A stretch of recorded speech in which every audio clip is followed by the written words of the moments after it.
Something just happened to me, but it did not happen like this. Please beware. I'm gonna waste about 30 minutes, but I'm not gonna walk all the way back. I don't remember that being there. Welcome back to the Hennisphere, everyone. Knott's Berry Farm has angered their guests. Kings Island has announced their new attraction for 2026. A rapper performed at Orca Stadium at SeaWorld San Diego. SeaWorld San Antonio made the bottom 10 list for a certain theme park category. Six Flags Over Texas removed a feature from their theme park. And one of the coolest new roller coasters in the state of Texas completed construction this week.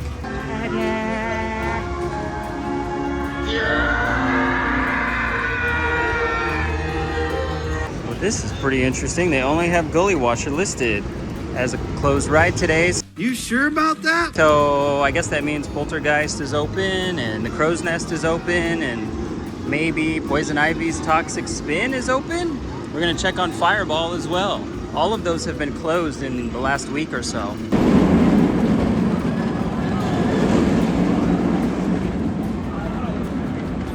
Well, we have work walls down at the Coca-Cola refresh station. They have 3 machines installed and serving refills. How awesome is that? They got the fence up in the last week and they painted everything. It looks great.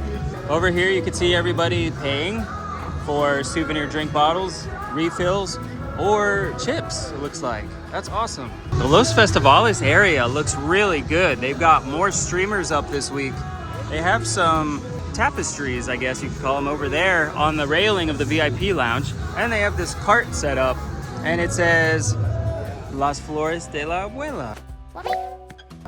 Oh, that's great. So grandma's flowers. Really pretty. Now, don't be confused about last week. The Blockbuster blasts are still happening. So it's happening again tonight. I think it's the very last night. I could be wrong though. You're going to see the fireworks on TikTok live. I don't believe I'll show anything in this video. You gotta follow me on TikTok and watch my live streams if you want to see the fireworks. A few moments later. So something just happened to me that's only ever happened one time, but it did not happen like this. So please beware. If you are someone who has the dining plan and you try to get your food and they try to charge you for the food even though it should be free, please double check that you actually had your pass scanned when you got in the park, because right now I'm having to walk all the way back to the front to have someone scan my pass because the people at the front did not do their job. They just looked at my pass and told me to, yeah, go ahead, you're good. They have to physically scan it so that when you go to the dining locations, you're already in the system as having arrived for the day. And since you're now in the park, according to the system, now you can get your free meals. But because my pass wasn't scanned, the computer doesn't know that I'm actually here. It's gonna waste about 30 minutes just to get my food. All right, now I have officially been scanned in, but I'm not gonna walk all the way back to Chopsticks because that's gonna waste too much time. So I am off to my favorite place, Sangerfest Hall, for some chicken tendies. And later on, we're gonna go in the VIP lounge for the first time this year.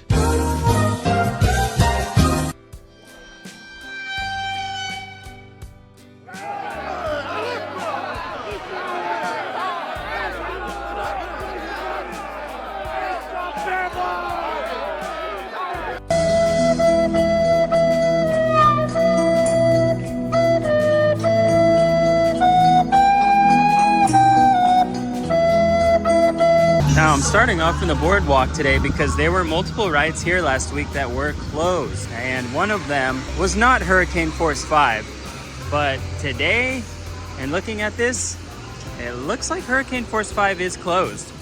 That's a bummer. That could be a ride-op right there in the purple shirt walking away, but to me, this thing looks closed. I think there's a panel that's off of it actually. You can see some yellow sticking up from the center. Oh, it is closed, yeah. So there is a ride-op there. Hopefully they send ride maintenance out soon. If I turn around, the other ride that was closed, ride 2 of 3, was the Crow's Nest, and it is open. If you look on the far side here, you'll be able to see that that box and that netting is all gone. And I wonder, this right here must be the netting that I was seeing.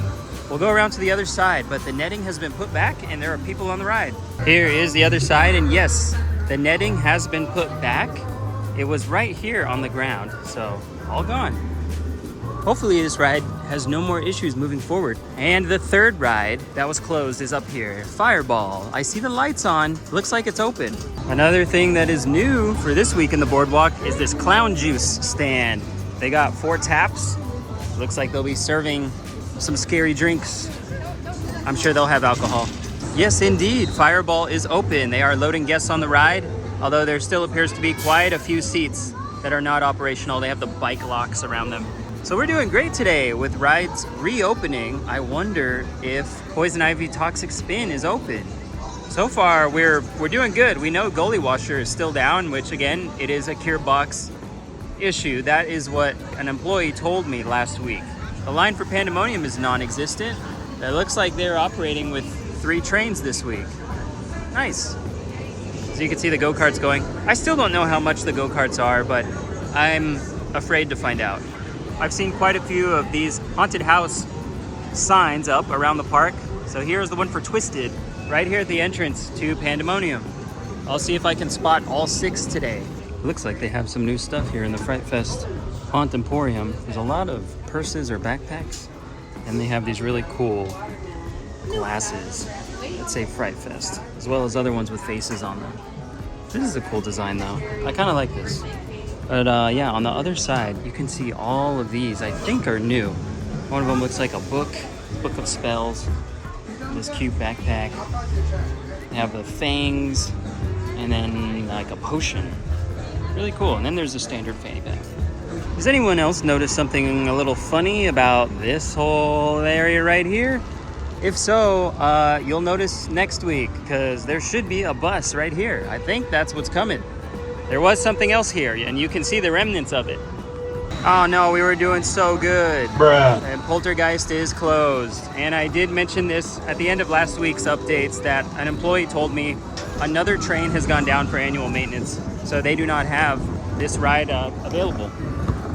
Oh, someone lost a basketball.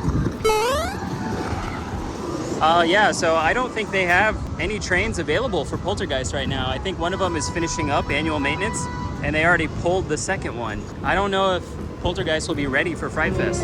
Now, Knott's Berry Farm made an announcement this week that is upsetting a lot of park goers, and that is because things got a little more expensive there. They are now going to charge people for rental lockers for 3 roller coasters instead of what they used to have, which is cubbies at the station. From now on Ghost Rider, Hang Time, and Silver Bullet, you will now have to put all of your items in a locker if you want to go on the ride, or leave everything with a non-rider.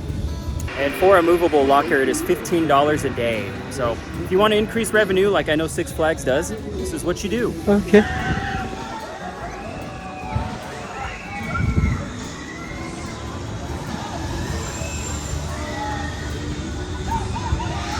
Over here in Rockville by Hustler, we have zombie shots. Should be another bunch of alcoholic drinks.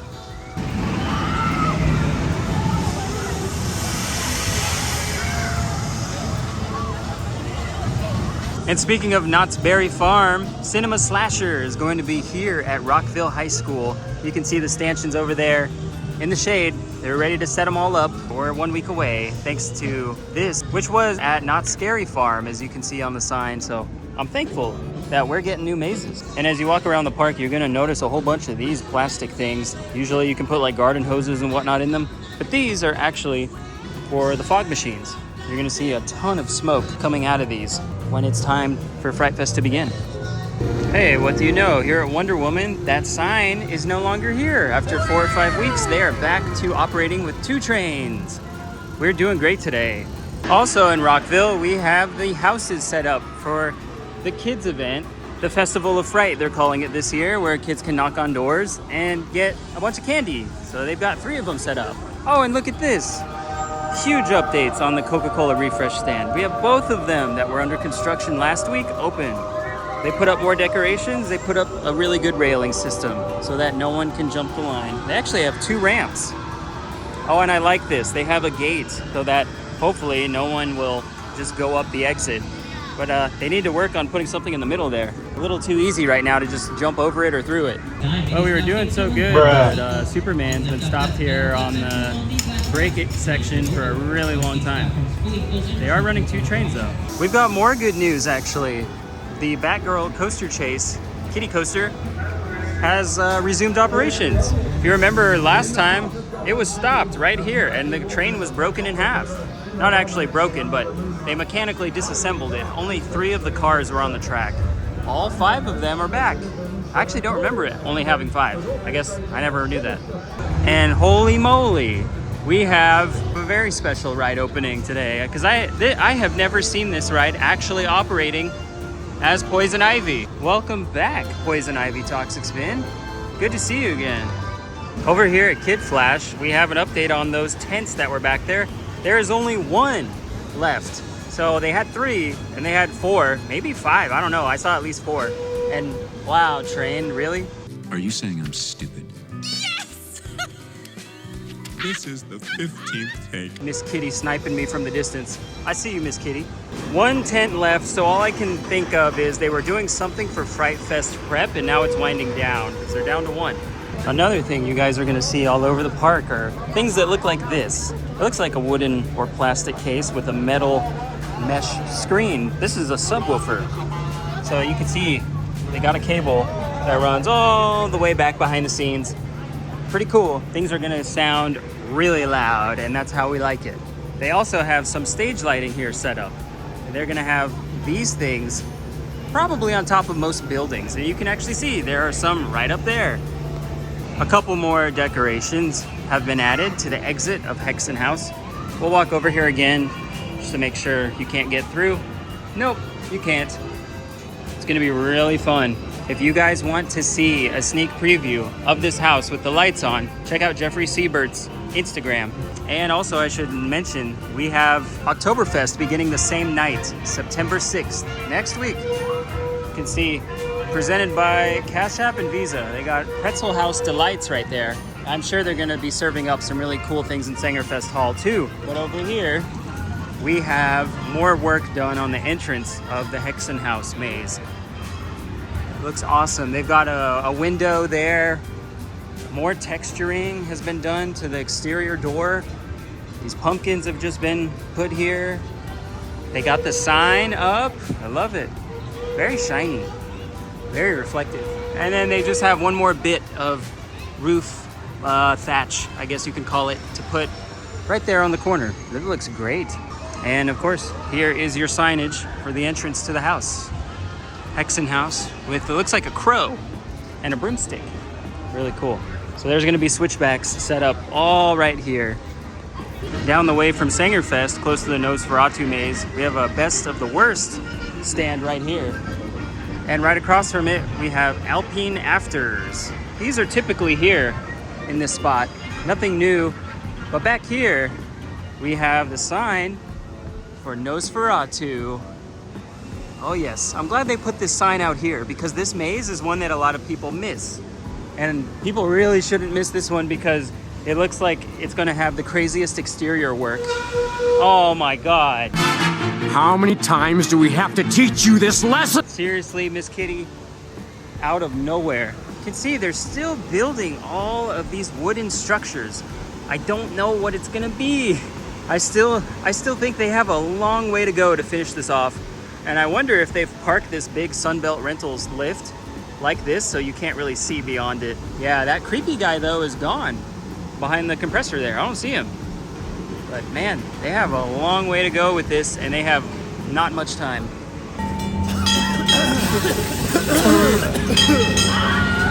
Here's an exterior sign for Saw Legacy of Terror. And then here is your normal queue entry sign. Looking great. I can't wait to do this maze. I'm gonna try to do all of the mazes. It looks like we have some stuff up here. This is where the maze usually exits. But behind this gate is technically behind the scenes. But I can't help but notice something is wrapped in orange plastic. I wanna know what that is. I'm gonna try to get a good look. I'm not sure. I'll have to zoom in. Another thing here in Crack Axle Canyon is Viva la Fiesta. I think this is a food stand. I could be wrong. If it was a drink stand, I don't think it would be closed off like this. So I'm not really sure what's in there. I'll have to double check next week. I'm sure it'll be open on Saturday. Here's some of the wait times right now. Iron Rattler was down, but they just resumed operations. It looks like it has 2 trains today. Hurricane Force 5, okay, it's showing it's down. Dr. Diabolical's Cliffhanger was sending empty trains just now, so it should be back. Wow, Roadrunner Express, 60 minutes.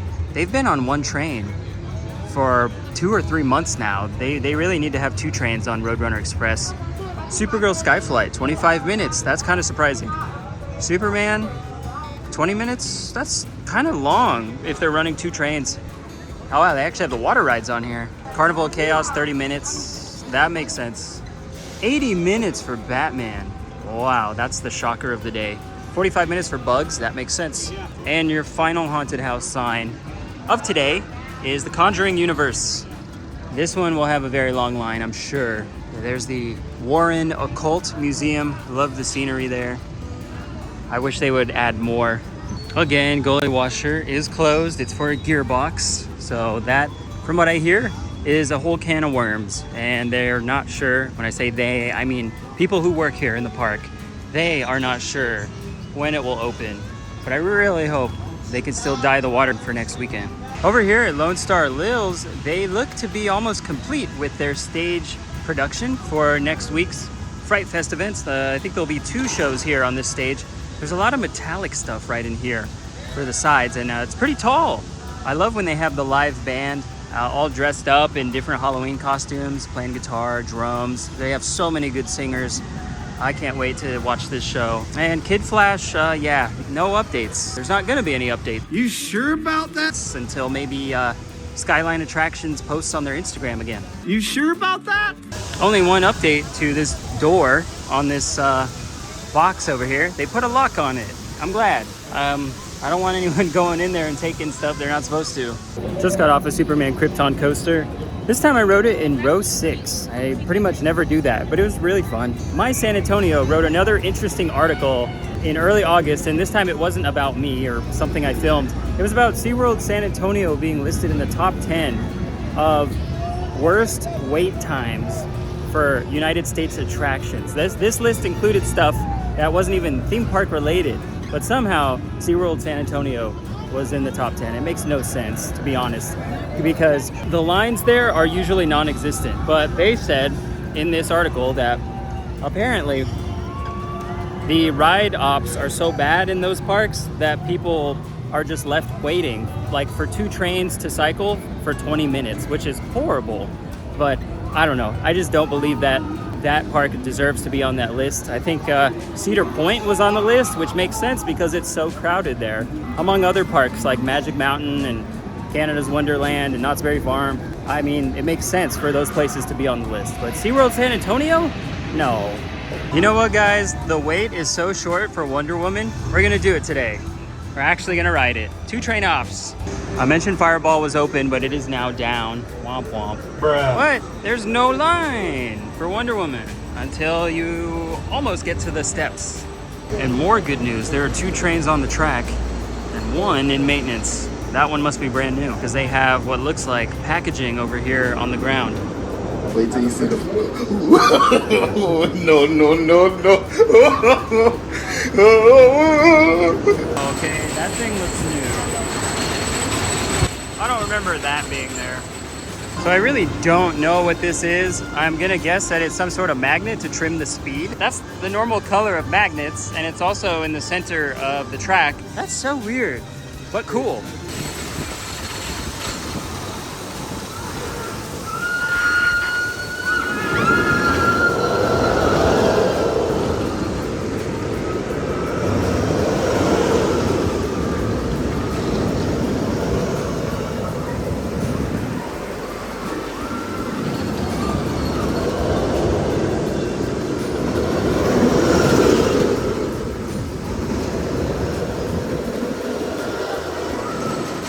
Wonder Woman was fantastic. I will say I see what people mean when they say that the restraints are a little uncomfortable. That was definitely rough on my thighs, and it didn't used to be that way. But anyway, nonetheless, it's running smoother than it used to. So I have to give it that. So Kings Island announced their new for 2026 attraction. It's going to be a retheme of the Boo Blasters ride, indoor shooting dark ride. It's going to be called Phantom Theater Opening Nightmare, and it says that it's going to be a shooting dark ride still, but it will use modern technology. So I think it's going to be great. Should be an excellent way to get out of the sun.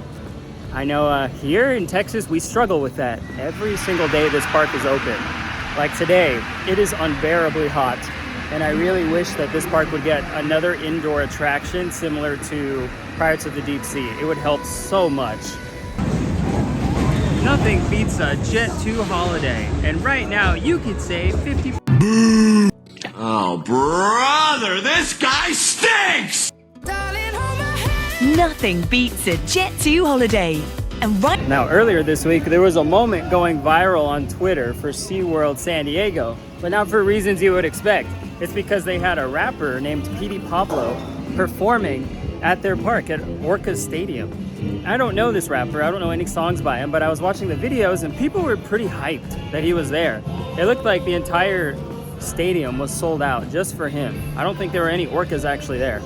And I think SeaWorld would actually benefit, weirdly, from booking all of these rappers. That would be great. If they did that here in San Antonio, yeah, people would pack that park. And they're finally bringing Supergirl Skyflight down. It was stopped for about 10 minutes. Oh no, guys, here's security. Ops is pointing out who was on their phone to security, so he's gonna wait for them and he's gonna talk to them. Not good. We'll keep it here to see what happens.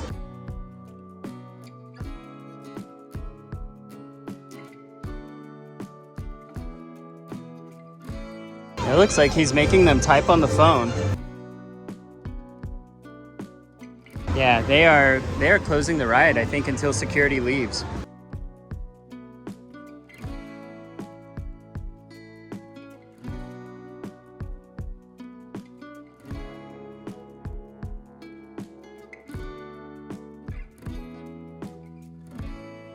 That is taking forever. I don't want to kill my battery. All right, well, there they go. So they're fine. Ride has just started testing, so it should reopen after one more cycle. I don't know how I missed this, guys, but we have a huge update on Kid Flash Cosmic Coaster. What's missing on this turn right here? The red train. It's not here anymore. I don't know how I didn't catch that.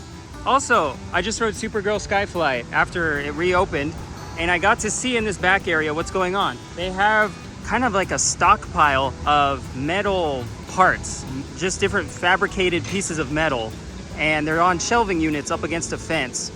And it looks like there's quite a lot of resources back there for them to either be constructing something new or reconstructing what is already here. I don't know for sure, and it could also be purely for Fright Fest, but I got to see what was back there. Interesting though, we have developments on Kid Flash. They may begin dismantling this. I'm so embarrassed. I just got jump scared by Harley Quinn because they just finished a meet and greet and they snuck up behind me. It was Harley Quinn saying, "Boo!" And then Batman was like, "Oh, sorry, I'll take care of her. I'll escort her back." And I was like, oh my God, you guys got me. So two more pieces of Texas news today. Six Flags Over Texas removed something from their parking lot that has been there for forever, since I can remember. The first time I went there, I remember my family parked near a gas station that was in the parking lot. And this week, Jeffrey Siebert posted pictures of it being completely demolished, demoed, and I think the Giga Coaster might eat that plot of land. That coaster is going to be massive. Would not be surprised if it goes right where that gas station used to be. I don't think anyone's going to miss the gas station. I don't believe anything was in there except for maybe like water or something. I don't know. Anyway, the other piece of big news is that one of the best roller coasters in Texas was just completed. The last bolt was put into circuit breaker at Codaland, Circuit of the Americas in Austin, Texas. I can't wait for this Vekoma to open next year. I assume it's opening next year. We really haven't ever gotten a date, and it's already late. I think it was supposed to open before Siren's Curse, and for whatever reason that did not happen. Cedar Point got all the glory of the second ever tilt coaster opening, first in North America. And now we're gonna get the third one here in Texas. And I've seen some of you guys asking if I could go up to Austin and do some construction updates from there. And that's not feasible for me right now, but who knows, in the future, it may very well be easy for me to travel up there. Again, I hope that I go to Over Texas at some point this year to see the park and look at construction of their new dive coaster. The line for Iron Rattler is very short, so I'm gonna go get on it right now. Behind Lone Star Lils now, I can see what's happened to some of the stuff on the stage. They've stacked it neatly out here outside the fire lane, and they still have so much wood left. I don't know if they're gonna use it at all. So we're gonna check something really quick. At Canada's Wonderland, Yukon Striker shakes violently when it gets to the mid-course brake run, and you're about to see that it does not do that here on Cliffhanger. Now up there in Canada, the riders sway side to side. You see their legs going uncontrollably side to side. You don't see that here. So yeah, we don't have that issue on our dive coaster, but I must say that that was the roughest ride I've ever had on Dr. Diabolical's Cliffhanger. I just rode it twice. I rode it in the back row both times, one on the far end and one in the very middle. The far end seat was very, very rough, and I actually couldn't keep my arms up because it was jackhammering back and forth, and it felt like my arm was gonna snap off in between the two restraints. So if you know how B&M restraints usually are, usually it's hard to put your hands up if someone is sitting right next to you on either side. So I had no one sitting to my right, no one was to my left, and my right arm just felt like it was getting pinched in between both of the restraints. It was so uncomfortable. But the second time I rode it, it still had a bit of a rattle throughout the ride, but it doesn't have the shake like Yukon Striker. And overall, I don't know what's up with B&Ms. They're just not as smooth as they used to be. And his name is Jeff. Look at this dude. Wait till you see the. No. All right, guys, I just finished TikTok Live for over an hour, and then I took a break, and I came back on TikTok Live to show the fireworks show. It's such a good musically supported show. The fireworks are great, but the music is what makes it. It is really windy right now, so I just want to tell you guys that the surprise of what's coming to the channel, the enhancement, is a wireless microphone. I am going to be using a DJI mini mic for better audio quality to avoid this exact situation right here. It is so windy now that I'm outside of the park. This happens every time, and the audio quality is gonna be highly improved. The only reason I'm not using it right now is because it sounds horrible when it's connected to an iPhone via Bluetooth. It's not a problem for Android, but for iPhones, it's terrible. It's because of Apple. But I'm gonna get an adapter for it, and it might be ready in 2 weeks. I don't anticipate using it for the first night of Fright Fest, but that could change. There's always a possibility that I could buy an adapter myself that is USB-C to Lightning. But I mentioned it in the TikTok Live. There's a chance that I could start traveling very soon to other theme parks. And when I say traveling to other parks, I mostly mean SeaWorld San Antonio and perhaps Six Flags Over Texas. I don't think I'll do anything with Circuit of the Americas in Austin yet, but we will see. Next year is shaping up to be a very good year for me as far as traveling goes. I probably will go out of state. That will be amazing. There's so many bucket list coasters out there that have opened since I traveled out of state last. That was 2021. Anyway, you guys saw it today. You saw all of these signs up for the haunted houses. You saw all of the drink stands. You saw a lot of Oktoberfest stuff is in place now. The water park, there's one more day now, tomorrow, Labor Day, to enjoy that. You also saw a lot of rides reopened that were closed last time. So we're really only waiting on Gully Washer and Poltergeist. That's it. And I kind of think that Poltergeist is going to be down for a long time because that is annual maintenance that they are waiting on. For Gully Washer, it is a gearbox at the end of the ride. And you also saw that 2 new drink stands have officially opened. So that is the Cedar Fair side of the chain coming through now. We saw it with the dining, now we're seeing it with the drinks. Anyway, guys, I also have another huge video in the works. It could be more than 2 hours long. I'm really hoping that that pushes us towards the monetization goal. Again, once we get really close to that, I'm gonna start posting a lot more often. See y'all next time. We're so close to 2,500 subscribers. Again, we're not there yet. I think we're 13 away on YouTube, and we're about 100 away on TikTok. And TikTok might get there first because y'all are going crazy on there for me. So thank you all for the support. Again, I post every single day on 5 different platforms. But if you want the long format content like this, you have to follow me or subscribe, as they say, on YouTube. That was another day in the Hennisphere.